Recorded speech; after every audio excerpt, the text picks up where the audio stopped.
ಮಹಾಕುಂಭ ಮೇಳಕ್ಕೆ ಹರಿದು ಬಂದ ಭಕ್ತ ಸಾಗರ. ತ್ರಿವೇಣಿ ಸಂಗಮದಲ್ಲಿ ಕಾಲ್ತುಳಿತ 15 ಮಂದಿ ಸಾವು. ಅವರೆಲ್ಲರೂ ಹರಹರ ಶಿವ ಶಿವ ಅಂತ ಶಿವನ ಜಪದಲ್ಲಿ ತ್ರಿವೇಣಿ ಸಂಗಮದಲ್ಲಿ ಮಿಂದೇಳ್ತಾ ಇದ್ರು. ಮಹಾಕುಂಭ ಮೇಳದ ಮೌನಿ ಅಮಾವಾಸ್ಯೆ ವೇಳೆ ಸಂಗಮ ಕ್ಷೇತ್ರದಲ್ಲಿ ಪವಿತ್ರ ಸ್ನಾನಕ್ಕೆ ಭಕ್ತ ಸಾಗರವೇ ಹರಿದು ಬಂದಿದೆ. ನಿನ್ನೆ ಮಧ್ಯರಾತ್ರಿಯ ಬಳಿಕ ಜನಸ್ತೋಮ ನೂಕುನುಗ್ಗಲು ಜನದಟ್ಟಣೆ ಹೆಚ್ಚಾಗಿ ಕಾಲ್ತುಳಿತ ಉಂಟಾಗಿದ್ದು, ಈ ವೇಳೆ ಹಲವರು ಗಾಯಗೊಂಡಿದ್ದಾರೆ. 15 ಮಂದಿ ಸಾವನ್ನಪ್ಪಿದ್ದು, ಸಾವಿನ ಸಂಖ್ಯೆಯಲ್ಲಿ ಏರಿಕೆಯಾಗಿದೆ ಎನ್ನಲಾಗ್ತಾ ಇದೆ.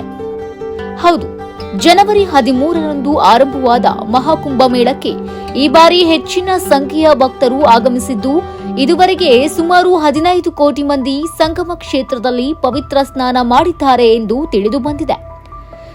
ಎರಡನೇ ಅಮೃತ ಸ್ನಾನದ ದಿನವಾದ ಬುಧವಾರ ಲಕ್ಷಾಂತರ ಭಕ್ತರು ಪ್ರಯಾಗ್ರಾಜ್ ಯಾತ್ರೆ ಕೈಗೊಂಡಿರುವುದರಿಂದ ಭಾರೀ ಜನದಟ್ಟಣೆ ಕಂಡುಬಂದಿದೆ.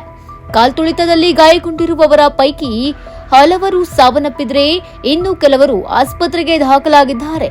ಅದರ ಬೆನ್ನಲ್ಲೇ ಎರಡನೇ ಅಮೃತ ಸ್ನಾನಕ್ಕೆ ತಾತ್ಕಾಲಿಕ ರಿಲೀಫ್ ನೀಡಲಾಗಿದೆ. ಅಮೃತ ಸ್ನಾನಕ್ಕೆ ಆಗಮಿಸದಂತೆ ಮನವಿ ಕೂಡ ಮಾಡಲಾಗಿದೆ.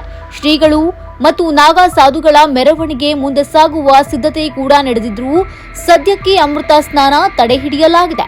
ಶೀಘ್ರವೇ ಮುಂದಿನ ಕ್ರಮ ಕೈಗೊಳ್ಳುತ್ತೇವೆಂದು ಅಧಿಕಾರಿಗಳು ಕೂಡ ತಿಳಿಸಿದ್ದಾರೆ. ಸ್ಥಳದಲ್ಲಿ ಹಾಕಲಾಗಿದ್ದ ಬ್ಯಾರಿಕೇಡ್ಗಳನ್ನು ತಳ್ಳಿರುವುದರಿಂದ ಕಾಲ್ತುಳಿತ ಎದುರಾಗಿ ಕೆಲವರಿಗೆ ಗಂಭೀರವಾಗಿ ಗಾಯಗಳಾಗಿದೆ. ಗಾಯಾಳುಗಳನ್ನು ಆಸ್ಪತ್ರೆಗೆ ದಾಖಲಿಸಿ ಚಿಕಿತ್ಸೆಯನ್ನ ನೀಡಲಾಗಿದ್ದು, ಪರಿಸ್ಥಿತಿ ತೀವ್ರ ಗಂಭೀರವಾಗಿದೆ. ಘಟನೆ ಬೆನ್ನಲ್ಲೇ ಪ್ರಯಾಗ್ರಾಜ್ನಲ್ಲಿ ನಡೆಯುತ್ತಿರುವ ಮಹಾಕುಂಭ ಮೇಳದ ಪರಿಸ್ಥಿತಿಯನ್ನ ಅವಲೋಕಿಸಲು ಪ್ರಧಾನಿ ನರೇಂದ್ರ ಮೋದಿ ಉತ್ತರ ಪ್ರದೇಶ ಮುಖ್ಯಮಂತ್ರಿ ಯೋಗಿ ಆದಿತ್ಯನಾಥ್ ಜೊತೆ ಮಾತುಕತೆ ನಡೆಸಿದ್ದು, ಅತಿ ಶೀಘ್ರದಲ್ಲಿ ಅಗತ್ಯ ಕ್ರಮ ಕೈಗೊಳ್ಳುವಂತೆ ಸೂಚಿಸಿದ್ದಾರೆ. ಅಲ್ಲದೆ ಕೇಂದ್ರ ಸಚಿವ ಅಮಿತ್ ಶಾ ಕೂಡ ಉತ್ತರ ಪ್ರದೇಶ ಮುಖ್ಯಮಂತ್ರಿ ಯೋಗಿ ಆದಿತ್ಯನಾಥ್ ಅವರೊಂದಿಗೆ ಮಾತುಕತೆ ನಡೆಸಿದ್ದು, ಕೇಂದ್ರದಿಂದ ಸಂಪೂರ್ಣ ಬೆಂಬಲ ನೀಡುವುದಾಗಿ ಭರವಸೆ ನೀಡಿದ್ದಾರೆ. ಘಟನೆ ಬೆನ್ನಲ್ಲೇ ಸಿಎಂ ಯೋಗಿ ಆದಿತ್ಯನಾಥ್ ಸಂಗಮಕ್ಕೆ ತೆರಳುವ ಬದಲು ಗಂಗಾ ನದಿ ಸಮೀಪದಲ್ಲಿರುವ ಘಾಟ್ನಲ್ಲಿ ಸ್ನಾನ ಮಾಡುವಂತೆ ಭಕ್ತಾದಿಗಳಿಗೆ ಮನವಿ ಮಾಡಿಕೊಂಡಿದ್ದಾರೆ.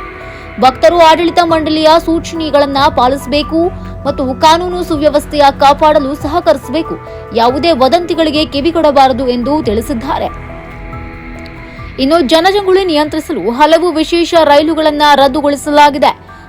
ರೈಲು ಮಾರ್ಗವನ್ನು ಬದಲಾಯಿಸಲಾಗಿದೆ. ಪಂಡಿತ್ ದೀನದಯಾಳ್ ಉಪಾಧ್ಯಾಯ ಜಂಕ್ಷನ್ನಿಂದ ಪ್ರಯಾಗ್ರಾಜ್ಗೆ ಹೋಗುವ ಮಹಾಕುಂಭ ಮೇಳದ ವಿಶೇಷ ರೈಲುಗಳ ಕಾರ್ಯಾಚರಣೆಗಳನ್ನು ನಿಲ್ಲಿಸಲಾಗಿದೆ. ಪಂಡಿತ್ ದೀನದಯಾಳ್ ಉಪಾಧ್ಯಾಯ ಜಂಕ್ಷನ್ನಿಂದ ಪ್ರಯಾಗ್ರಾಜ್ಗೆ ಹೋಗುವ ಮಹಾಕುಂಭ ಮೇಳದ ವಿಶೇಷ ರೈಲುಗಳ ಕಾರ್ಯಾಚರಣೆಯನ್ನ ತಾತ್ಕಾಲಿಕವಾಗಿ ಬಂದ್ ಮಾಡಲಾಗಿದೆ.